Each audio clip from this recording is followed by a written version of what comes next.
کہ ہمارے نبی صلی اللہ علیہ وسلم رحمت للعالمین، ہمارا جو رب ہے وہ رب العالمین ہے، رب المسلمین نہیں ہے، مسلمانوں کا خدا نہیں ہے، انسانوں کا خدا ہے۔ اور ہمارے جو نبی صلی اللہ علیہ وسلم تھے وہ سارے انسانوں کے لیے رحمت بن کے آئے تھے۔ اللہ چاہتا تو وہ صرف مسلمانوں کے لیے رحمت بن کے آئے، لیکن وہ سب انسانوں کے لیے رحمت بن کے آئے تھے۔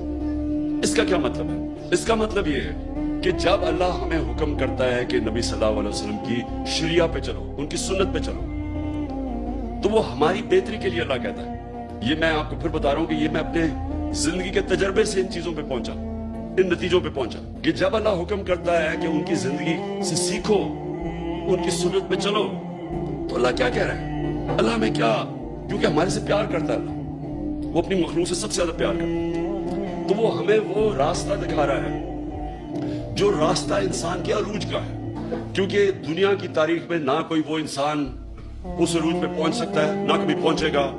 جو ہمارے نبی صلی اللہ علیہ وسلم پہنچ ہی نہیں سکتا، کوئی اتنا بڑا لیڈر نہیں بن سکتا۔ تو جو انسان سب سے دنیا کی تاریخ کا عظیم آدمی تھا، تو اللہ ہمیں حکم کر رہا ہے کہ ان کی زندگی سے سیکھو، کیونکہ اگر آپ نے اوپر جانا ہے تو ان کے راستے پہ چلو۔